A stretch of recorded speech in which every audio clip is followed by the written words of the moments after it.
ಹೊರಗಡೆ ಇರೋ ಜನಕ್ಕೆಲ್ಲ ನಟ್ಟು ಓಟು ರಿಪೇರಿ ಮಾಡ್ತೀರಾ. ನಿಮ್ಮ ಸರ್ಕಾರದಲ್ಲಿರೋ ಅಧಿಕಾರಿಗಳಿಗೆ ನಮ್ಮ ಒಟ್ಟು ಓಟು ರಿಪೇರಿ ಮಾಡಬೇಕೆಲ್ಲ ನೆಟ್ಟಿದ್ದೀವಿ. ಎಷ್ಟು ಶಾಪ ಹಾಕ್ತಿದ್ದಾರೆ ಅಂತ ವಿಧಾನಸೌಧ ಗೊತ್ತಾಗಲ್ಲ. ಯಾಕೆಂದ್ರೆ ಏನ್ ತಟ್ಟದೆ ಹೋದ್ರು ಶಾಪ ಯಾವತ್ತಾದ್ರೂ ತಟ್ಟೆ ಚಿತ್ರ ನಟ ನಟಿ ಯಾಕ್ರಿ ಬರ್ಬೇಕು, ಅವ್ರಿಗೆ ಏನ್ರಿ ಆಗ್ಬೇಕು? ಇವಾಗ ನಾನು ಬಂದಿದ್ದೀನಲ್ಲ, ನನ್ನ ಧ್ವನಿಗಾದ್ರೂ ಬೆಲೆ ಕೊಡಿ. ಬನ್ನಿ, ಆ 75,000 ಜನ ವಿದ್ಯಾರ್ಥಿಗಳೇನಿದ್ದೀರಾ, ಆ 75,000 ಜನ ವಿದ್ಯಾರ್ಥಿಗಳು ಬರ್ಬೇಕಿಲ್ಲಿ. ಕರ್ನಾಟಕ ಲೋಕಸೇವಾ ಆಯೋಗ ಅಲ್ಲ, ಕರ್ನಾಟಕ ಲೋಪದೋಷ ಆಯೋಗ ಅಂತ ಕರೀತಾರೆ. ತನ್ನ ಘನತೆಯನ್ನ, ಗಾಂಭೀರ್ಯವನ್ನ, ಗೌರವವನ್ನ ಮತ್ತು ಕನ್ನಡಿಗರ ಮೇಲಿನ ಅಭಿಮಾನವನ್ನ ಉಳಿಸಿಕೊಳ್ಳಬೇಕಾದ್ರೆ ಮರುಪರೀಕ್ಷೆ ಆಗಲೇಬೇಕು. ಆ 75,000 ಜನ ವಿದ್ಯಾರ್ಥಿನಿಯರ ತಂದೆ ತಾಯಿ ಬರ್ಬೇಕಿಲ್ಲಿ, ಅವ್ರ ಸ್ನೇಹಿತರು ಬರ್ಬೇಕಿಲ್ಲಿ, ಅವ್ರು ಪಾಠ ಹೇಳ್ಕೊಟ್ಟಂತ ಮೇಷ್ಟ್ರುಗಳು ಬರ್ಬೇಕಿಲ್ಲಿ. ಆ ಪ್ರಶ್ನೆ ಪತ್ರಿಕೆ ಯಾರು ಸರಿಯಾಗಿ ಮಾಡಿಲ್ಲ ಅವ್ರು ಉತ್ತರ ಕೊಡೋದಕ್ಕೆ ಎಲ್ಲರೂ ಸೇರ್ಬೇಕಿಲ್ಲಿ. ಎಲ್ಲಿದೆ ಇವತ್ತು 75,000 ಜನ?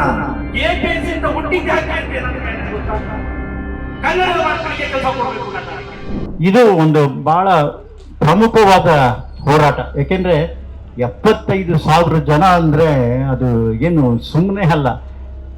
ಎಷ್ಟು ಜನ ಹೊಟ್ಟೆ ಉರ್ಕೊಂಡಿರ್ಬೇಕು, ನೋವು ಅನುಭವಿಸಿರ್ಬೇಕು, ಎಷ್ಟು ಶಾಪ ಹಾಕ್ತಿದ್ದಾರೆ ಅಂತ ವಿಧಾನಸೌಧಕ್ಕೆ ಗೊತ್ತಾಗಲ್ಲ. ಯಾಕೆಂದ್ರೆ ಏನ್ ತಟ್ಟದೆ ಹೋದ್ರು ಶಾಪ ಯಾವತ್ತಾದ್ರೂ ತಟ್ಟೆ. ಅದ್ರ ಜೊತೆಗೆ ಅವ್ರ ತಂದೆ ತಾಯಿಗಳು ಅಷ್ಟೇ ಎಷ್ಟು ಕಷ್ಟಪಟ್ರಿ ಓದಿಸಿ, ಕನ್ನಡ ಮೀಡಿಯಮಲ್ಲಿ ಓದಿಸಿ, ಅವ್ರಿಗೆ ಏನೋ ಒಂದು ಲೈಫಲ್ಲಿ ಒಂದು ಒಳ್ಳೆ ದಾರಿ ಆಗಬೇಕು ಅಂತ ಒಂದು ಆಸೆ ಇಟ್ಕೊಂಡ್ರೆ ಅದನ್ನೆಲ್ಲ ಅಡ್ಡಗೋಡೆ ಮೇಲೆ ದೀಪ ಇಡೋ ಥರ ನಡೆಯೋದು ಸರಿ ಇಲ್ಲ. ಯಾಕೆಂದರೆ ವಿದ್ಯಾರ್ಥಿಗಳು ಅಂತ ಹೇಳಿದ್ರೆ ಸರ್ಕಾರ ಸ್ವಲ್ಪ ಯೋಚನೆ ಮಾಡಬೇಕು. ಯಾಕೆಂದರೆ ಯಾವ್ಯಾವುದೇ ಪ್ರಮುಖ ದೇಶಗಳಲ್ಲಿ ಎಲ್ಲಿ ವಿದ್ಯಾರ್ಥಿ ಚಳುವಳಿ ಸ್ಟಾರ್ಟ್ ಆಗಿದೆ ಆ ಸರ್ಕಾರಗಳೆಲ್ಲ ಉರುಳೋಗಿವೆ. ಆದ್ರಿಂದ ಸರ್ಕಾರ ಏನು ತಪ್ಪಿದೆ, ಏನು ಮಾಡ್ಬೋದು, ಅದನ್ನು ಸುಮ್ಮನೆ ವಿಳಂಬ ಮಾಡಿ ಈ ಡಿಲೇ ಪ್ರೋಸೆಸ್ ಮಾಡೋದನ್ನ ಪ್ರಯೋಜನ ಇಲ್ಲ. ಆದ್ರಿಂದ ನೀವೆಲ್ಲ ವಿದ್ಯಾರ್ಥಿಗಳು ಒಂದು ಒಳ್ಳೆ ಹೋರಾಟಗಾರರ ನೆರಳಲ್ಲಿ ಬಂದಿದ್ದೀರಾ. ಖಂಡಿತ ನಿಮಗೆ ಜಯ ಸಿಗುತ್ತೆ. ಯಾಕೆಂದರೆ ಇದು ಬರೀ ಬೆಂಗಳೂರು ಈ ಮೈದಾನದಲ್ಲ, ಪೂರ ಕರ್ನಾಟಕದ 7 ಕೋಟಿ ಜನಕ್ಕೂ ಇದು ಮುಟ್ಟುತ್ತೆ.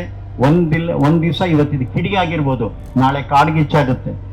ಯಾವಾಗ ವಿದ್ಯಾರ್ಥಿಗಳ ಹೋರಾಟ ಎಕ್ಸ್ಪೋ 70 ಅಂತ ಒಂದು ನಡೆದಿತ್ತು, ನಾಟಕ ಇರಬೇಕು, ಏನು 4-5 ಜನ ಶುರು ಮಾಡಿದ್ದು ಎಲ್ಲಿಗೆ ಹೊರಟೋಗಿತ್ತದು. ಆ ಥರ ವಿದ್ಯಾರ್ಥಿಗಳ ಹೋರಾಟಕ್ಕೆ ಯಾವತ್ತೂ ಅದು ಸತ್ಯವಾಗಿರುತ್ತೆ. ಅವ್ರಿಗೆ ಬೇರೆ ಯಾವ ಆಮಿಷ ಅದರಲ್ಲಿ ಇರಲ್ಲ.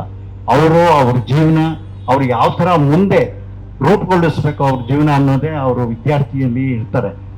ವಿದ್ಯಾರ್ಥಿಯರಿಗೆ ಈ ಥರ ಒಂದು ಅನ್ಯಾಯ ಆಗಿ 75,000 ಜನಕ್ಕೆ ಯಾವುದೇ ಒಂದು ನಿರ್ಧಾರ ಇಲ್ಲದೆ, ವಿಷಯ ಪ್ರಸ್ತಾಪ ಮಾಡದೆ, ಅಡ್ಡಗೋಡೆ ಮೇಲೆ ದೀಪ, ಅವ್ರ ಮೇಲೆ ಇವ್ರು ಹಾಕೋದು, ಇವ್ರ ಮೇಲೆ ಅವ್ರಿಗೆ ಹಾಕೋದು, ನಮಗೆ ಗೊತ್ತಿಲ್ಲ ಅಂತ ಇನ್ನೊಬ್ರು ಹೇಳೋದು, ಒಬ್ರು ಹೇಳೋದು ನಮಗೆ ಗೊತ್ತಿಲ್ಲ, ಅದು ಅವ್ರಿಗೆ ಸೇರಿದ್ದು ಅಂತ ಈ ಥರ ಒಂದು ಚೆಲ್ಲಾಟ ಆಡಬಾರ್ದು. ಅದರಿಂದ ಖಂಡಿತ ನಾರಾಯಣಗೌಡರು ಕೈ ಹಾಕಿದ ಮೇಲೆ ಈಗಾಗಲೇ ಈ ಕನ್ನಡದ ಪ್ರತಿಯೊಂದು ಶಾಪಲ್ಲಿ ಕರ್ನಾಟಕದಲ್ಲಿ ಹೇಗೆ ಕನ್ನಡದ ಫಲಕಗಳಿರಬೇಕು ಅಂತ ಹೋರಾಟ ಮಾಡಿ ಜಯ ಸಿಕ್ಕಿ ಸರ್ಕಾರ ಅದಕ್ಕೆ ಆದೇಶ ಮಾಡಿ ಇವತ್ತೆಲ್ಲ ಕಡೆ ಕನ್ನಡದ ಫಲಕಗಳು ಕಾಣ್ತಾ ಇದೆ. ಹಾಗೆ ನಿಮಗೂ ನೀವು ಧೈರ್ಯವಾಗಿರಿ. ಕನ್ನಡ ಪರ ಮನಸ್ಸುಗಳ ಒಂದು ಹೋರಾಟ ಏನ್ ಮಾಡ್ತಾ ಇದ್ದೀವಿ, ಇದರಲ್ಲಿ ನಿಮ್ಮ ಮಕ್ಕಳು ಯಾರು KPSC ಎಕ್ಸಾಮ್ ಅಲ್ಲಿ ಮೋಸ ಆಗಿಲ್ಲ. ಆಕ್ಚುಲಿ ಇಲ್ಲಿ ಬರ್ಬೇಕಾಗಿರೋದು 75,000 ಕನ್ನಡದ ವಿದ್ಯಾರ್ಥಿಗಳಿಗೆ ಏನು ಮೋಸ ಆಗಿದೆ, ಆ ವಿದ್ಯಾರ್ಥಿಗಳು ಬರಬೇಕು, ಅವ್ರ ತಂದೆ ತಾಯಿಗಳು ಬರಬೇಕು ಅಲ್ವಾ?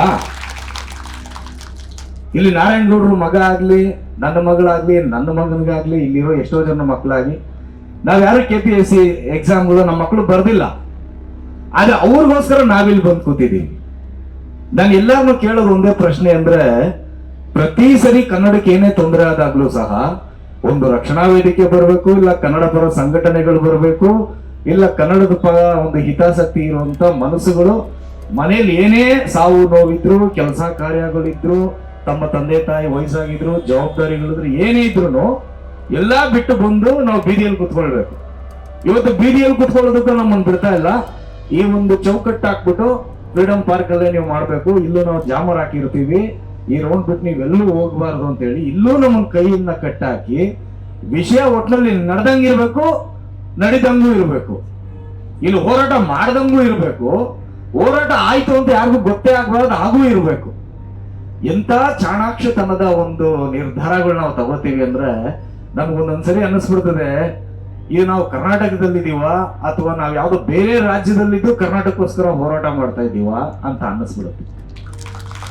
ಇವತ್ತು ಕನ್ನಡಕ್ಕೋಸ್ಕರ ಹೋರಾಟ ಮಾಡೋರು ಯಾರೇ ಇದ್ರು ಸಹ ಟೆರರಿಸ್ಟ್ಗಳ ತರ ನಮ್ಮ ಮೇಲೆ ಕೇಸ್ಗಳು ಬರ್ತವೆ. ನಾವ್ ಯಾರು ಹೊರ ದೇಶಕ್ಕೆ ಹೋಗುವಾಗಿಲ್ಲ, ಇವ್ರ ಪರ್ಮಿಷನ್ ಇಲ್ಲದೆ ಎಲ್ಲೂ ಹೋಗುವಾಗಿಲ್ಲ. ಈ ರೀತಿ ಏನಂದ್ರೆ ಇಲ್ಲಿ ಪಾಪ ನಮಗೋಸ್ಕರ ಪೊಲೀಸ್ ಅವರು ಇದ್ದಾರೆ, ಅವರು ಸಹ ಊಟ ಮಾಡಿದಾರೋ ಇಲ್ವೋ ಈ ಬಿಸಿಲಲ್ಲಿ ನೋಡಿ ಅಲ್ಲಿ ಮರದ ಕೆಳಗಡೆ ಕುತ್ಕೊಂಡು ಅವರು ಪಾಪ ನಮ್ ತರಾನೇ ನಾವೇನೋ ಹೋರಾಟ ಮಾಡ್ತೀವಿ ಅಂದ್ರೆ 4-5 ಜನ ಪೊಲೀಸರು ರಕ್ಷಣೆ ಕೊಡ್ತಾರೆ. ಅವ್ರ ಮೇಲಧಿಕಾರಿಗಳು ಏನಿರ್ತಾರೆ ಅವ್ರು ಆರ್ಡರ್ ಮಾಡಿ ಬಿಟ್ಬಿಡ್ತಾರೆ ಅಷ್ಟೇ. ಇವತ್ತು ಅವ್ರದ್ದು ನಮ್ದೇ ಪರಿಸ್ಥಿತಿನೇ. ಇವತ್ತು ಅವ್ರ ಮಕ್ಕಳು ಸಹ ಯಾರೋ KPSC ಎಕ್ಸಾಮ್ ಬರ್ತಿರ್ಬೋದು. ಸ್ವಾಮಿ, ನಿಮಗೋಸ್ಕರ ನಾವು ಹೋರಾಡ್ತಾ ಇರೋದು, ನಿಮ್ಮ ಮಕ್ಕಳಿಗೋಸ್ಕರ ನಾವು ಹೋರಾಡ್ತಾ ಇರೋದು. 75,000 ಕನ್ನಡದ ಭವಿಷ್ಯಕ್ಕೋಸ್ಕರ, ಭಾರತದ ಭವಿಷ್ಯಕ್ಕೋಸ್ಕರ ಹೋರಾಡ್ತಾ ಇರೋದು. ಅವರ ತಂದೆ ತಾಯಿಗಳಾಗಿ ನೀವು ಬರ್ಬೇಕಲ್ವ ಹೋರಾಟಕ್ಕೆ. ನನ್ನ ಮಗಳಿಗೆ ಅನ್ಯಾಯ ಆಗಿದೆ, ನನ್ನ ಮಗ ಒಬ್ಬ ಪೊಲೀಸರ್ ಆಫೀಸರ್ ಆಗ್ಬೇಕಾಗಿತ್ತು, ಒಬ್ಬ KAS ಅಧಿಕಾರಿ ಆಗ್ಬೇಕಾಯ್ತು, IAS ಆಫೀಸರ್ ಆಗ್ಬೇಕಾಯ್ತು. ಚಿಕ್ಕ ವಯಸ್ಸಿನ ಹೊಟ್ಟೆ ಕಟ್ಬಿಟ್ಟು ನಾವು ನಮ್ಮ ಮಕ್ಕಳನ್ನ ಓದಿಸಿದೀವಿ. ಇವತ್ತು ಯಾರೋ ಕನ್ನಡದಲ್ಲಿ ಪ್ರಶ್ನೆ ಪತ್ರಿಕೆಗಳನ್ನ ತಪ್ಪಾಗಿ ಕೊಟ್ಟು 75,000 ಜನ ವಿದ್ಯಾರ್ಥಿಗಳಿಗೆ ಮೋಸ ಮಾಡಿದ್ದಾರೆ ಅನ್ನೋ ಕೂಗು ನೀವು ಕೇಳಿಸ್ಬೇಕಲ್ವ ಸರ್ಕಾರಕ್ಕೆ.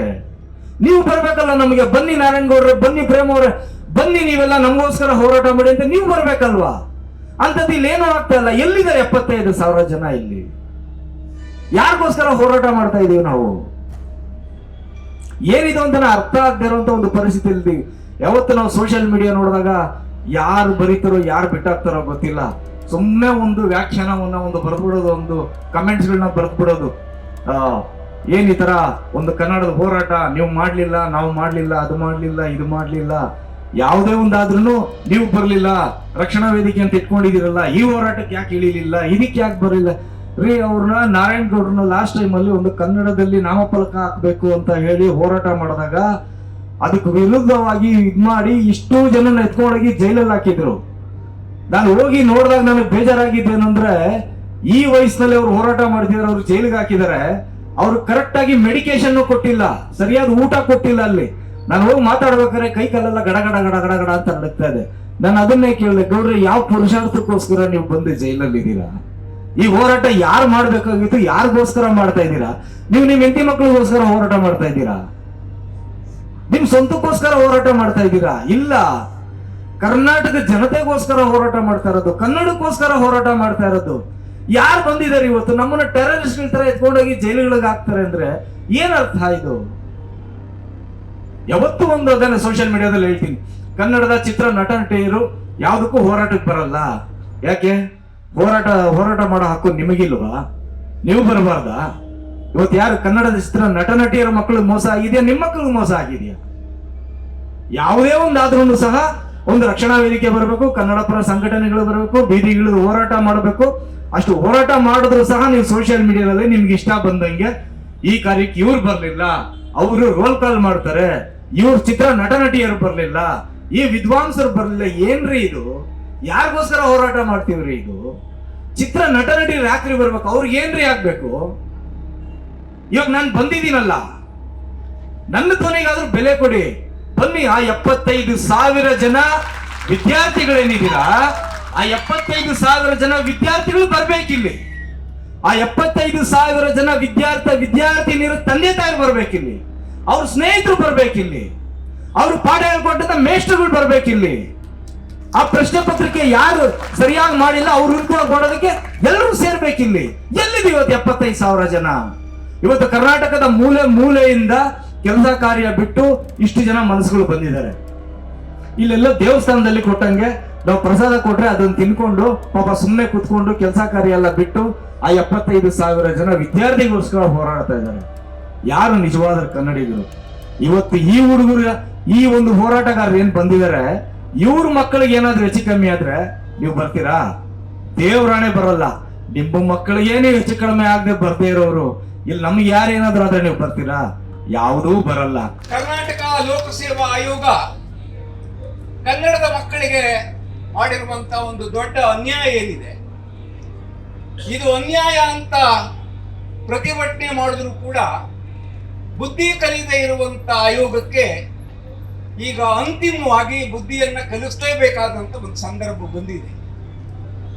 ಮೊದಲ ಪರೀಕ್ಷೆಯಲ್ಲಿ ಅನುವಾದದಲ್ಲಿ ಹೆಚ್ಚಿನ ಪ್ರಮಾಣದ ತಪ್ಪುಗಳಾದಂತ ಸಂದರ್ಭದಲ್ಲಿ ಆ ತಪ್ಪುಗಳು ಏನೇನು, ಇಂಗ್ಲಿಷ್ನಲ್ಲಿರುವಂತ ಒಂದು ಶಬ್ದಕ್ಕೆ ಕನ್ನಡದಲ್ಲಿ ಸಮಾನಾರ್ಥಕವಾಗಿರುವಂತ ಶಬ್ದವನ್ನ ಕೊಟ್ಟಿದ್ದೀರಲ್ಲ, ಇದು ಕನ್ನಡದ ಶಬ್ದವೇ ಅನ್ನುವಂತ ಪ್ರಶ್ನೆಯನ್ನ ಪ್ರಜ್ಞಾವಂತರಾಗಿರುವಂತವ್ರು ಮಾಡಿದಾಗ ಆ ತಪ್ಪುಗಳನ್ನ ಪತ್ರಿಕೆಗಳಲ್ಲಿ ಪ್ರಕಟ ಮಾಡಿದಂತ ಸಂದರ್ಭದಲ್ಲಿ ಕರ್ನಾಟಕ ಲೋಕಸೇವಾ ಆಯೋಗ ಬಹಳ ಜಾಣತನದ ಉತ್ತರವನ್ನ ಕೊಡ್ತು. ಆ ಜಾಣತನದ ಉತ್ತರ ಏನು ಅಂತ ಅಂದ್ರೆ, ತಜ್ಞರಾಗಿರುವಂತವರೇ ಇದನ್ನು ಅನುವಾದ ಮಾಡಿದ್ದಾರೆ, ತಜ್ಞರಾಗಿರುವಂತವರೇ ಈ ಪ್ರಶ್ನೆ ಪತ್ರಿಕೆಯನ್ನು ಸಿದ್ಧಪಡಿಸಿದ್ದಾರೆ ಅಂತ. ಆ ತಜ್ಞರು ಯಾರು ಅದನ್ನ ಸ್ವಲ್ಪ ಬಹಿರಂಗಪಡಿಸಿದ್ರೆ ನೀವು ಹೇಳ್ತಾ ಇರುವಂತ ಮಾತು ಎಷ್ಟು ನಿಜ ಅಥವಾ ಅಲ್ಲ ಅನ್ನುವಂಥದ್ದು ಗೊತ್ತಾಗ್ತದೆ. ಆ ತಜ್ಞರ ಹೆಸರುಗಳನ್ನು ಬಹಿರಂಗಪಡಿಸಿ ಅಂತ ನಾವು ಕೇಳಿದ್ವು. ಆದರೆ ಅವರಿಂದ ಇದು ರಹಸ್ಯವಾಗಿರೋದ್ರಿಂದ ಬಹಿರಂಗಪಡಿಸುವುದಿಲ್ಲ. ಇಲ್ಲಿ ಏನಾಗ್ತದೆ, ತಜ್ಞತೆ ಅನ್ನುವಂಥದ್ದು ಕರ್ನಾಟಕ ಲೋಕಸೇವಾ ಆಯೋಗ ಒಪ್ಕೊಂಡಿರುವಂಥದ್ದು. ಅವರ ಮರ್ಜಿಗೆ ಅನುಗುಣವಾಗಿ ಯಾರು ಕೆಲಸ ಮಾಡಕ್ ಸಿದ್ಧವಾಗಿದ್ದಾರೋ, ಗುಲಾಮತನದಿಂದ ಆ ಕೆಲಸವನ್ನ ಮಾಡ್ತಾ ಇರ್ತಾರೋ, ಅಲ್ಲಿರುವಂತಹ ಸದಸ್ಯರು ಅದನ್ನು ನಿರ್ವಹಣೆ ಮಾಡ್ತಾ ಇರುವಂತವ್ರಿಗೆ ಅನುಕೂಲವಾಗುವ ರೀತಿಯಲ್ಲಿ ಕೆಲಸವನ್ನ ಯಾರು ಮಾಡಿಕೊಡ್ತಾರೋ ಅವರನ್ನ ತಜ್ಞರು ಅಂತ ಗುರುತಿಸಿ ಅವರಿಂದ ಪ್ರಶ್ನೆ ಪತ್ರಿಕೆಗಳನ್ನು ಸಿದ್ಧಪಡಿಸುವ ಮತ್ತು ಅನುವಾದ ಕಾರ್ಯವನ್ನ ಮಾಡುವಂತ ಕೆಲಸವನ್ನ ಅವರು ಮಾಡ್ತಿರ್ತಾರೆ. ಗೂಗಲ್ ಕೂಡ ಅನುವಾದದ ಸಂದರ್ಭದಲ್ಲಿ ಮಾಡ್ತಾ ಇರುವಂತ ತಪ್ಪುಗಳು ಏನು ಅನ್ನುವಂಥದ್ದು ಸಾಮಾಜಿಕ ಜಾಲತಾಣದಲ್ಲಿ ಚರ್ಚೆ ಆಗ್ತಾ ಇದೆ. ಇಂತಹ ಸಂದರ್ಭದಲ್ಲಿ ಅನುವಾದದಲ್ಲಿ ಗೂಗಲ್ ಮಾಡಬಹುದಾದಂತ ತಪ್ಪುಗಳನ್ನ ಯಾರು ಪತ್ತೆ ಹಚ್ಚುತ್ತಾರೆ, ಅನುವಾದದ ದೋಷವನ್ನ ಸರಿಪಡಿಸುವಂತ ದಿಕ್ಕಿನಲ್ಲಿ ಆಲೋಚನೆ ಮಾಡ್ತಾರೆ, ಅವರು ನಿಜವಾದಂತ ತಜ್ಞರು. ಆದರೆ ಆ ತರದ ತಜ್ಞತೆಯನ್ನ ಬಳಸ್ಕೊಳ್ಳದೆ ಇರುವಂತ ಲೋಪ ಬಹಳ ದೊಡ್ಡದಾಗಿ ಕಾಣ್ತಾ ಇದೆ. ರಹಸ್ಯ ಅನ್ನುವಂಥದ್ರ ಹಿಂದೆ ಒಂದು ದೊಡ್ಡ ಭ್ರಷ್ಟಾಚಾರವೇ ಅಡಗಿದೆ. ಇಲ್ಲಿವರೆಗೆ ಮಾತನಾಡಿದಂತ ನಾಡೋಜ ಹಂಪನ ಅವರು, ಮುಖ್ಯಮಂತ್ರಿ ಚಂದ್ರು ಅವರು, ಸೋಮಶೇಖರ್ ಅವರು ಇದನ್ನ ಅವರವರ ಅನುಭವ, ಅವರವರ ಗ್ರಹಿಕೆಯ ಹಿನ್ನೆಲೆಯಲ್ಲಿ ಹೊರಗಡೆಗೆ ಹಾಕಿದ್ದಾರೆ. ಲೋಕಸೇವಾ ಆಯೋಗದ ಜೊತೆಯಲ್ಲಿ ನನ್ನಂತವರು ಕೂಡ ಸಂಪರ್ಕ ಇಟ್ಕೊಂಡಿರುವಂಥವ್ರೆ.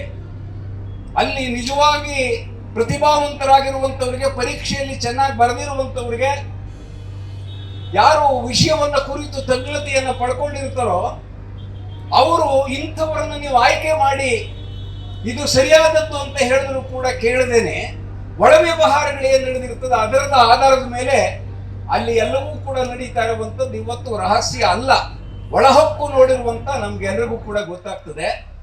ಆದ್ರಿಂದ ಈಗ ಕರ್ನಾಟಕ ರಕ್ಷಣಾ ವೇದಿಕೆ ಇಂಥದೊಂದು ಪ್ರತಿಭಟನೆಯನ್ನ, ಧರಣಿಯನ್ನ ಮತ್ತು ಕರ್ನಾಟಕ ಸರ್ಕಾರಕ್ಕೆ ಎಚ್ಚರಿಕೆಯನ್ನ ಕೊಡ್ತಾ ಇರುವಂತದ್ರ ಹಿನ್ನೆಲೆಯಲ್ಲಿ ಇದು ಗುರಿ ಮುಟ್ಟುವಂತ ಒಂದು ಹೋರಾಟ ಆಗಿಯೇ ತೀರುತ್ತದೆ. ದೇಶ ಒಗ್ಗಟ್ಟು ಅಂತ ತಿಳ್ಕೊಂಡ್ರು ಕೂಡ ಆಡಳಿತ ಭಾಷೆಗಳು ಆಯಾ ರಾಜ್ಯಗಳದ್ದಾದ್ರಿಂದ, ರಾಜ್ಯದ ವಿಂಗಡಣೆಗಳ ಭಾಷಾ ಆಧಾರದ ಮೇಲೆ ಆದ್ದರಿಂದ ನಾವು ಇದಕ್ಕೆ ಗೌರವವನ್ನು, ಆದ್ಯತೆಯನ್ನು ಕೊಡಲೇಬೇಕಾದದ್ದು ನಿಮ್ಮೆಲ್ಲರಿಗೂ ಗೊತ್ತಿದೆ.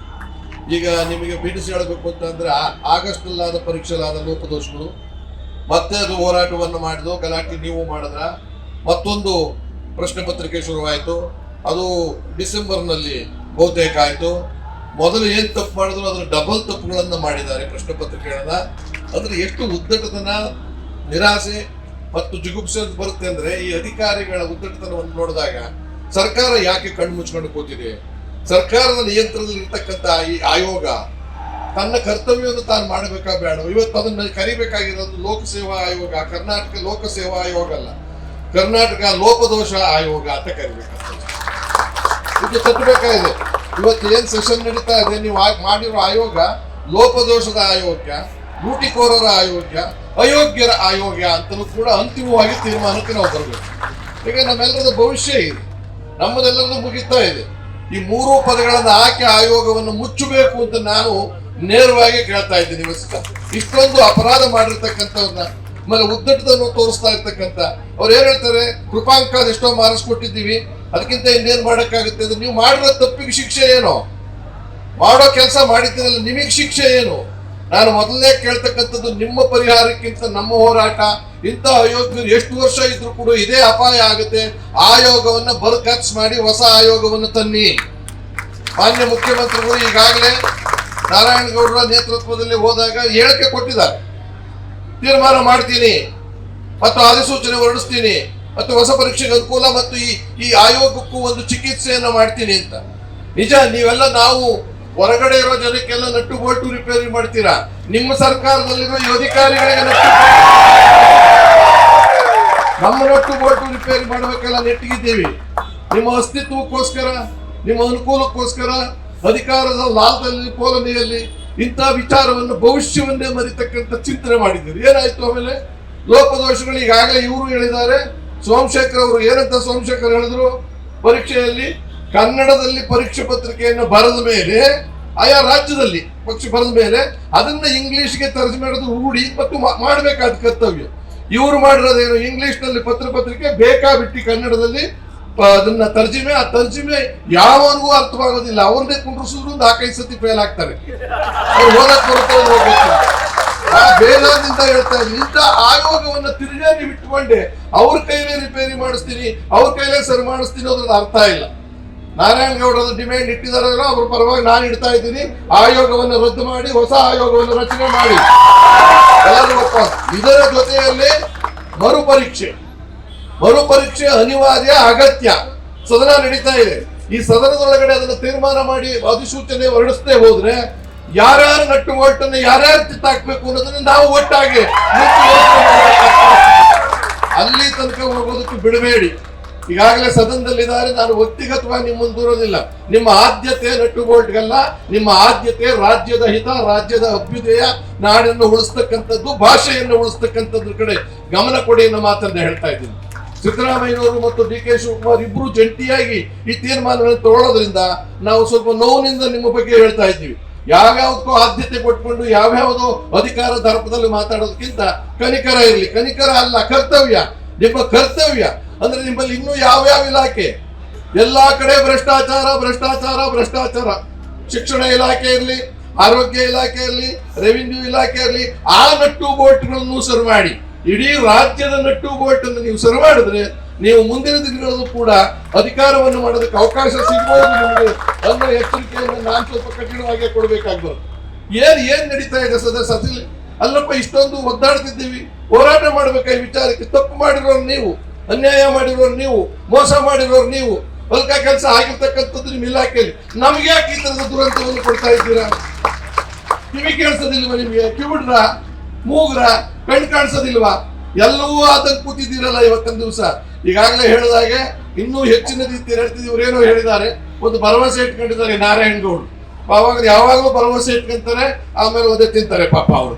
ಅಂದ್ರೆ ಒದೆ ತಿನ್ನೋದು ಒಂದು ಅರ್ಥ, ಅವ್ರು ಹೇಳಿದ್ದನ್ನ ಆಗಿರೋದಿಲ್ಲ, ಮತ್ತೊಂದು ಹೋರಾಟ, ಅವ್ರು ಹೇಳಿದ್ದನ್ನ ಆಗೋದಿಲ್ಲ, ಮತ್ತೊಂದು ಹೋರಾಟ. ಈ ರೀತಿ ಹಂಗೆ ಆಗೋದಕ್ಕೆ ಬಿಡಬೇಡಿ. ವೇಟ್ ಮಾಡೋಣ. ಇವತ್ತು ವೇಟ್ ಮಾಡ್ತಿರೋ, ನಾಳೆ ವೇಟ್ ಮಾಡ್ತಿರೋ, ನಾಡಿದ್ದು ವೇಟ್ ಮಾಡ್ತಿರೋ, ಈ ಕೆಲಸ ಮೊದಲು ಮಾಡಿ ತೋರಿಸ್ತೀವಿ. ನಮ್ಮ ಹೋರಾಟಕ್ಕೆ ಬೆಲೆ ಸಿಕ್ಕಿದೆ. ಹೋರಾಟಕ್ಕೆ ಅನ್ನೋದಕ್ಕಿಂತ ಸತ್ಯಕ್ಕೆ ಬೆಲೆ ಸಿಕ್ಕಿದೆ, ನಾಡಿಗೆ ಬೆಲೆ ಸಿಕ್ಕಿದೆ, ರಾಜ್ಯದ ಹಿತವನ್ನು, ಭವಿಷ್ಯವನ್ನು ಕಾಪಾಡೋ ಜನರಿಗೆ ಭರವಸೆ ಸಿಕ್ಕಿದೆ ಅನ್ನೋದನ್ನು ಮಾಡಿ. ಇವತ್ತು ವ್ಯವಸ್ಥೆ ಅಲ್ಲ, ವ್ಯವಸ್ಥೆಯ ಬಗ್ಗೆ ಚಿಂತನೆ, ಅವ್ಯವಸ್ಥೆಯ ಬಗ್ಗೆ ಚಿಂತನೆ ಮಾಡಬೇಕಾಗಿದೆ. ತಪ್ಪು ಒಪ್ಪುಗಳನ್ನ ಯಾವ ರೀತಿ ಚಿಂತನೆ ಅಂದ್ರೆ, ತಪ್ಪು ಅವರು ಮಾಡಿರೋರು, ನಾವ್ಯಾರು ಅಪರಾಧ ಮಾಡಿದ್ದೀವಿ ಅನ್ನೋ ರೀತಿಯಲ್ಲಿ ನಮ್ಮನ್ನು ನೋಡ್ತಾ ಇದ್ದೀರಾ. ಆ ದೃಷ್ಟಿಯಿಂದ ನಾನು ಸಂಪೂರ್ಣವಾಗಿ ವ್ಯಕ್ತಿಗತವಾಗಿ ನಮ್ಮ ಪಕ್ಷದ ಪರವಾಗಿ ಈ ಹೋರಾಟವನ್ನ, ಈ ಜಯ ಗಳಿಸೋವರೆಗೂ, ನಿಮಗೆ ನ್ಯಾಯ ಸಿಕ್ಕೋವರೆಗೂ ಯಾವ ರೀತಿ ಹೋರಾಟವಾದರೂ ಕೂಡ ನಾವು ಬೀದಿಗಳಿಗೆ ಸಿದ್ಧ ಇದ್ದೀವಿ. ಅವ್ರ ಜೊತೆ ಕೈ ಜೋಡಿಸ್ತೀವಿ. ಈ ತರ ಯಾರೇ ಮಾಡಿದ್ರು ಕೂಡ ಕೈ ಜೋಡಿಸ್ಬೇಕಾದ್ದು ನಮ್ಮೆಲ್ಲರ ಕರ್ತವ್ಯ, ನಿಮ್ದು ಕರ್ತವ್ಯ ಇದೆ. ಆ ದೃಷ್ಟಿಯಿಂದ ನಾವು ನಿಮ್ಮ ಜೊತೆಲಿ ಇರ್ತೀವಿ ಅಂತ ಮಾತನ್ನ ಹೇಳಿ ಒಂದು ಅಧಿಸೂಚನೆ ಹೊರಡಿಸಿ. ಸೇವಾ ಆಯೋಗದಲ್ಲಿ ಆದಂತಹ ಕೆಲವು ತೊಂದರೆಗಳಿಂದ 3 ವರ್ಷಗಳ ಕಾಲ ನಾವು ನೇಮಕಾತಿ ಕಾಯಬೇಕಾಯ್ತು. ಅರ್ಥ ಮಾಡ್ಕೊಳ್ಳಿ, ಆ ಯುವ ವಯಸ್ಸಿನಲ್ಲಿ ಕನಸುಗಳನ್ನು ಕಟ್ಟಿಕೊಂಡ ಮನಸ್ಸುಗಳಿಗೆ ಒಂದು ಉನ್ನತ ಹುದ್ದೆ ಲಭ್ಯ ಆಗಿ, ಆಯ್ಕೆಯಾಗಿ 3 ವರ್ಷಗಳ ಕಾಲ ಆ ಹುದ್ದೆಯನ್ನು ಅಲಂಕರಿಸಲಿಕ್ಕೆ ತೊಂದರೆ ಆದರೆ ಆಗುವಂತಹ ಆರಂಭಿಕ ಆ ಯುವ ಮನಸ್ಸುಗಳಿಗೆ ಆಗುವ ಆಘಾತವನ್ನ ತಾವು ಅರ್ಥ ಮಾಡಿಕೊಳ್ಬೇಕು. ಹಾಗೆ ನಾನು ಭಾರತ ಲೋಕಸೇವಾ ಆಯೋಗದ ಪರೀಕ್ಷೆಯನ್ನ ಕನ್ನಡದಲ್ಲಿ ಬರೆದು ಮೊದಲಿಗೆ ಅಸಿಸ್ಟೆಂಟ್ ಕಲೆಕ್ಟರ್ ಕಸ್ಟಮ್ಸ್ ಆಗಿ ಆಯ್ಕೆಯಾಗಿದ್ದೆ. ನಾನು ಅಲ್ಲಿನ ಲೋಕಸೇವಾ ಆಯೋಗದ ವ್ಯವಸ್ಥೆಯನ್ನು ನೋಡಿದ್ದೇನೆ, ಕರ್ನಾಟಕ ಲೋಕಸೇವಾ ಆಯೋಗದ ವ್ಯವಸ್ಥೆಯನ್ನು ನೋಡಿದ್ದೇನೆ.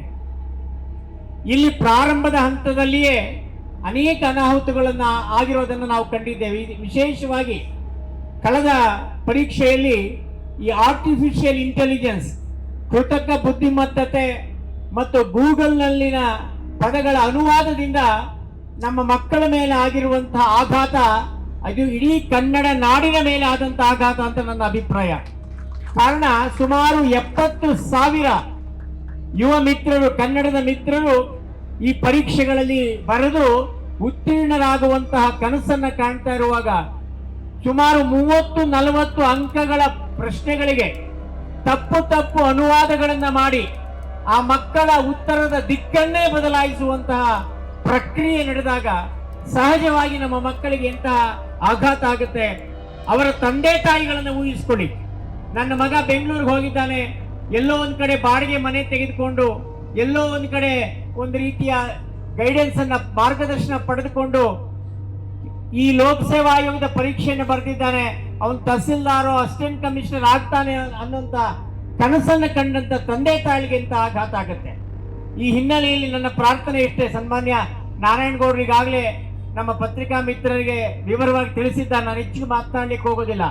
ಒಂದು ಮಾತನ್ನು ಹೇಳಲಿಕ್ಕೆ ಇಚ್ಛೆ ಪಡೆ, ದಯವಿಟ್ಟು ಕರ್ನಾಟಕ ಸರ್ಕಾರ ತನ್ನ ಘನತೆಯನ್ನ, ಗಾಂಭೀರ್ಯವನ್ನ, ಗೌರವವನ್ನ ಮತ್ತು ಕನ್ನಡಿಗರ ಮೇಲಿನ ಅಭಿಮಾನವನ್ನ ಉಳಿಸಿಕೊಳ್ಬೇಕಾದ್ರೆ ಮರುಪರೀಕ್ಷೆ ಆಗಲೇಬೇಕು. ಆನಂತರ ಮರು ಅಧಿಸೂಚನೆಯನ್ನು ಸಹ ಹೊರಡಿಸಬೇಕು. ಈಗ ಸರ್ಕಾರ ಹೇಳ್ತಾ ಇದೆ KPSC 1959 ಅಧಿನಿಯಮಕ್ಕೆ ನಾವು ತಿದ್ದುಪಡಿ ತರ್ತಾ ಇದ್ದೇವೆ ಅಂತೇಳಿ. ಆ ತಿದ್ದುಪಡಿ ಪ್ರಕಾರ ನೀವು ಪರೀಕ್ಷೆಗೆ ಹೋದಾಗ ನಿಮ್ಮನ್ನು ಸಂದರ್ಶನ ಮಾಡುವವರು ಕೇವಲ ಒಬ್ಬರು ಮಾತ್ರ ಲೋಕಸೇವಾ ಆಯೋಗದ ಸದಸ್ಯರು ಇರ್ತಾರೆ ಅನ್ನುವ ಒಂದು ಮಾತಿದೆ. ನಾನು ನೋಡಿದ್ದೇನೆ ಈ ಹಿಂದೆ ಲೋಕಸೇವಾ ಆಯೋಗದಲ್ಲಿ ಅದೊಂದು ವಧು ಪರೀಕ್ಷೆಯ ಕೇಂದ್ರನೂ ಆಗಿದೆ, ವಧು ವರಾನ್ವೇಷಣ ಕೇಂದ್ರನೂ ಆಗಿದೆ. ಅದಕ್ಕೆ ಅನೇಕ ಉದಾಹರಣೆಗಳಿವೆ. ಏನಪ್ಪಾ, ನೀನ್ ನನ್ನ ಮಗಳ ಮದುವೆ ಆಗ್ತೀಯಾ, ಆಯ್ತು ನೀನು ಅಸಿಸ್ಟೆಂಟ್ ಕಮಿಷನರ್ ಆಗಪ್ಪ. ಏನಪ್ಪಾ, ನಮ್ಮ ತಮ್ಮನ ಮಗಳ ಮದುವೆ ಆಗ್ತೀಯಾ, ನೀನು ಕಸ್ಟಮ್ಸ್ ಆಗಪ್ಪ ಅಥವಾ ಕಮರ್ಷಿಯಲ್ ಟ್ಯಾಕ್ಸ್ ಆಗಪ್ಪ ಅನ್ನುವಂತ ಅನೇಕ ಉದಾಹರಣೆಗಳು ನಾನು ಕಂಡಿದ್ದೇನೆ, ಹೇಳಲಿಕ್ಕೆ ಹೋಗೋದಿಲ್ಲ. ಇಷ್ಟು ಮಾತ್ರ ಹೇಳಬಲ್ಲೆ, ಮತ್ತೆ ಮರುಪರೀಕ್ಷೆಗೆ ಅಧಿಸೂಚನೆ ಹೊರಡಿಸಬೇಕು. ಮತ್ತು ಈ ಪರೀಕ್ಷೆಯಲ್ಲಿ ಕನ್ನಡ ಎಂತ ದೊಡ್ಡ ಇದೆ. ನಮ್ಮ ನಾಡೋಜ ಹಂಪ ನಾಗರಾಜ್ ಇಲ್ವಾ, ಚಂದ್ರು ಇಲ್ವಾ, ಬೈರಮಂಗಲ ರಾಮೇಗೌಡರು ಇಲ್ವಾ, ನಮ್ಮ ನಲ್ಲೂರು ಪ್ರಸಾದ್ ಅವರೆಲ್ಲ ಪ್ರೊಫೆಸರ್ಸು, ಕನ್ನಡದ ಅಧ್ಯಯನಶೀಲರು. ಅವ್ರ ಕಡೆ ಕೊಡಿ, ಅವ್ರೇನು ಯಾರಿಗೂ ಹೇಳೋದಿಲ್ಲ, ಗೌಪ್ಯತೆಯನ್ನು ಕಾಪಾಡಿಕೊಳ್ತಾರೆ. ಆ ಹಿನ್ನೆಲೆ ಯಾವ್ಯಾವುದೋ ವಿಶ್ವವಿದ್ಯಾಲಯಗಳಿರ್ತಕ್ಕಂಥ ಕನ್ನಡ ಬಾರದ ಕನ್ನಡೇತರ ಪ್ರಾಧ್ಯಾಪಕರಿಂದ ಸಿದ್ಧ ಮಾಡಿದಂತ ಪ್ರಶ್ನೆ ಪತ್ರಿಕೆಗಳನ್ನ ನಮ್ಮ ಮಕ್ಕಳ ಮೇಲೆ ಪ್ರಯೋಗ ಮಾಡಿ ನಮ್ಮ ಮಕ್ಕಳನ್ನ ಬಲಿಪಶು ಮಾಡತಕ್ಕಂಥದ್ದು ಸರಿಯಲ್ಲ. ಅಧಿಸೂಚನೆ ಆದ ಮೇಲೆ ಸರಿಯಾಗಿ ಓದಿ ಹೆಚ್ಚು ಕನ್ನಡಿಗರು, ಏಕೆಂದ್ರೆ ಬೇರೆ ಬೇರೆ ರಾಜ್ಯಗಳಿಂದ ಬಂದಂತವರು ಕನ್ನಡದಲ್ಲಿ ನೆಲೆಸಿ ಡೊಮೈಸೈಲ್ ಸರ್ಟಿಫಿಕೇಟ್ ತೆಗೆದುಕೊಂಡು ಲೋಕಸೇವಾ ಆಯೋಗಕ್ಕೆ ಬಂದಿದ್ದಾರೆ, ಅಸಿಸ್ಟೆಂಟ್ ಕಮಿಷನರ್ ಆಗಿದ್ದಾರೆ. ಅದಾಗಬಾರದು. ಕನ್ನಡಿಗರಿಗೆ ಆ ಹುದ್ದೆಗಳು ಮೀಸಲಾಗಬೇಕು. ಅಷ್ಟೇ ಅಲ್ಲ, ಎಲ್ಲ ಪರೀಕ್ಷೆಗಳನ್ನ ಕನ್ನಡದ ಮಾಧ್ಯಮದಲ್ಲಿ ಬರೆಯೋ ಹಾಗಾಗಬೇಕು. ಒಂದು ಮಾತ್ರ ಇಂಗ್ಲಿಷ್ ಪತ್ರಿಕೆ ಇರಲಿ. ಆ ಬಗ್ಗೆಯೂ ಚಿಂತನೆ ಮಾಡೋಣ ಅಂತ ಹೇಳ್ತಾ, ಸನ್ಮಾನ್ಯ ನಾರಾಯಣಗೌಡರ ಹೋರಾಟಕ್ಕೆ ನಮ್ಮೆಲ್ಲರ ಬೆಂಬಲ ಇದೆ ಅಂತ ಹೇಳ್ತಾ, ನಿಮಗೆಲ್ಲರಿಗೆ ಒಳ್ಳೆಯ ದಿನಗಳು ಬರಲಿ ಆಶಿಸಿ ನನ್ನ ಮಾತನ್ನ ಮುಗಿಸ್ತೇನೆ. ನಮಸ್ಕಾರ. 75,000 ಜನ ಅಂತ ನಾವು ಮಾತಾಡ್ಬೇಕಾದ್ರೆ 6 ಕೋಟಿ ಕನ್ನಡಿಗರಿದ್ರೆ 3/4 ಕೋಟಿ ಜನ ಸ್ವಾಮಿ ನೀವು ಬಾಯಿಗೆ ಮಣ್ಣಾಕಿರೋದು. ಕರ್ನಾಟಕದ 3/4 ಕೋಟಿ ಜನಕ್ಕೆ ಬಾಯಿಗೆ ಮಣ್ಣಾಕಿದ್ದೀರಾ ಅಂದ್ರೆ ಒಂದ್ಸರಿ ಯೋಚನೆ ಮಾಡಿ, ನೀವು ಮಾನವರಿ ಇದೆಯಾ ಅಂತ. ಅಲ್ಲ, ಕನ್ನಡ ಕಾವಲು ಸಮಿತಿಗೆ ಮೊದಲ ಅಧ್ಯಕ್ಷರಾದರೆ ನಮ್ಮ ಮಾನ್ಯ ಮುಖ್ಯಮಂತ್ರಿಗಳು. ಕನ್ನಡ ಕಾಯ್ತೇವೆ, ಕನ್ನಡ ಕಟ್ತೇವೆ, ಕನ್ನಡ ಉಳಿಸ್ತೇವೆ ಅಂತ. ಅಂತವರು ಮುಖ್ಯಮಂತ್ರಿ ಆಗಿದ್ದಾಗ 75,000 ಜನ 3/4 ಕೋಟಿ ವಿದ್ಯಾರ್ಥಿಗಳಿಗೆ ಅನ್ಯಾಯ ಆಗ್ತಿದೆ ಅಂದ್ರೆ ಯಾಕೆ ಸ್ವಾಮಿ ಕಣ್ಮುಚ್ಚೋ ಕೂತಿದ್ದೀರಿ? ನಿಮ್ ಬಗ್ಗೆ ತುಂಬಾ ವಿಶೇಷವಾದ ಗೌರವ ಇದೆ ನಮ್ಗೆ. ಯಾಕೆಂದ್ರೆ ಕನ್ನಡದ ವಿಚಾರ ಬಂದಾಗ ಧ್ವನಿ ಹತ್ತುತ್ತಿದ್ದವರು, ಕನ್ನಡದ ಮಕ್ಕಳಿಗೆ ಅನ್ಯಾಯ ಇದೆ ಅಂತಿದ್ದಾಗ ಧ್ವನಿ ಹತ್ತುತ್ತಾ ಇದ್ದವರು, ಈಗ ಎಲ್ಲೋಯ್ತಾ ಧ್ವನಿ? ಬಹುಶಃ ಕನ್ನಡೇತರರ MLAಗಳ ಆಯ್ಕೆ ಆಗುವ ಪ್ರಕ್ರಿಯೆ ಆರಂಭ ಆಯ್ತಲ್ಲ ಈ ನಾಡಿನಲ್ಲಿ, ಅವತ್ತೇ ನಾವು ತಿಳ್ಕೋಬೇಕಾಗಿತ್ತು. ಕನ್ನಡಕ್ಕೆ ಅಪಾಯ ಆರಂಭ ಆಗಿದೆ ಅಂತ. ದಯವಿಟ್ಟು ಇದನ್ನ ಗಮನದಲ್ಲಿ ಇಟ್ಕೊಳ್ಳಿ. ಮುಂಬರುವ ಚುನಾವಣೆಯಲ್ಲಿ ನೀವು, ನಿಮ್ಮ ಸ್ನೇಹಿತರು, ನಿಮ್ಮ ಸಂಬಂಧಿಕರು, ನಿಮಗೆ ಬೇಕಾದವರು ಎಲ್ಲರಿಗೂ ಕೂಡ ಕ್ಯಾಂಪೇನಿಂಗ್ ಆರಂಭ ಮಾಡಿ, ಯಾರು ಕನ್ನಡೇತರರ MLA-ಗಳು ಇಲ್ಲಿ ಆಯಾ ಕಟ್ಟಿನ ಜಾಗದಲ್ಲಿ ಕೂತ್ಕೊಂಡಿದ್ದಾರೆ, ಅವರು ವಿಧಾನಸೌಧದಲ್ಲೂ ಕೂಡ ಆಯಾ ಕಟ್ಟಿನ ಜಾಗದಲ್ಲಿ ಕೂತ್ಕೊಂಡು ಸರ್ಕಾರವನ್ನ ಇಕ್ಕಟ್ಟಿಗೆ ಸಿಗಿಸುವ ಕೆಲಸ ಮಾಡ್ತಿದ್ದಾರೆ. ಈಗ ಎಲ್ಲಿ ಇಲ್ಲ, ಒಂದು ಕೆಲಸ ಮಾಡಿ, KPSC ಅಂತ ಹುಟ್ಟಿದ್ದೆ ಹಾಕಿ ಅಂತ ಏನಾದ್ರು ಯಾರ್ಯಾರು ಗೊತ್ತಾ? ಕನ್ನಡದ ಮಕ್ಕಳಿಗೆ ಕೆಲಸ ಕೊಡ್ಬೇಕು ಅನ್ನೋ ಕಾರಣಕ್ಕೆ, ಕನ್ನಡಿಗರಿಗೆ ಅಲ್ಲಿ ಅನುಕೂಲ ಆಗ್ಬೇಕು ಅನ್ನೋ ಕಾರಣಕ್ಕೆ. ಇಲ್ಲ KPSC ಒಂದು ಕಾಲಮ್ ಹಾಕ್ಬಿಡಿದ್ರಿ ಅಪ್ಲಿಕೇಶನ್ ಅಲ್ಲಿ, ಕನ್ನಡ ಬಲ್ಲವರು, ಕನ್ನಡ ನಾನು ನುಡಿದವರು, ಕನ್ನಡಿಗರಾಗಿದ್ರೆ ನೀವು ಇಲ್ಲಿ ಅಪ್ಲೈ ಮಾಡಬೇಡಿ, ನೀವೇ ನಾವು ಕೆಲಸ ಕೊಡಲ್ಲ, ಊರಲ್ಲಿ MA ಕಾಯ್ಕೊಂಡಿರಿ, ಇಲ್ಲ ಯಾವ್ದಾರ ಹೊರದೇಶಕ್ಕೆ ಹೋಗಿ ದುಡಿರಿ, ಆ ದೇಶನ ಬದುಕಿಸಿ, ಈ ಊರನ್ನ ನಾವು ಬೇರೆ ಮಾಡ್ತಾ ಇದೀವಿ, ನಾವೀಗ ಆಲ್ರೆಡಿ ಕೊಂಡ್ಕೊಂಡ್ಬಿಟ್ಟಿದೀವಿ ಒಂದಷ್ಟು ಜನ ಹೇಳಿ. ಇಲ್ಲ ನಿಮ್ಮ ಮನೆ ಕೆಲ್ಸಕ್ಕೆ ಬನ್ನಿ, ನಿಮ್ಮ ಮನೆ ಕೆಲ್ಸಕ್ಕೆ ಇಟ್ಕೊಂಡು ಮುಸ್ರೆ ತೊಳಿಯಕ್ಕೋ ಕಾರ್ ಡ್ರೈವರು, ನಾವು ಒಂದ್ಸರಿ ನಾರಾಯಣಗೌಡರು ಒಂದ್ಸರಿ ತುಂಬಾ ಚೆನ್ನಾಗಿ ಮಾತಾಡ್ತಿದ್ರು. ಯಾವ್ದಾರ ಆಟೋ ನೋಡಿದ್ರು ಹಿಂದಗಡೆ ಕೂಡ ಎಲ್ಲ ಕನ್ನಡದ ಬರ್ಕೊಂಡಿರ್ತಾರೆ, ಅವರೆಲ್ಲರೂ ಕನ್ನಡಿಗರಂತೆ. ಆದ್ರೆ ಓನರೆಲ್ಲ ಬೇರೆ ರಾಜ್ಯದವರು. ಎಂತ ದುರಂತ ಸ್ವಾಮಿ ಇದು! ಇನ್ನು ಯಾವ ಲೆವೆಲಿಗೆ ತಗೊಂಡೋಗ್ಬೇಕು ಅಂತಿದ್ದೀರ ನಮ್ಮನ್ನ.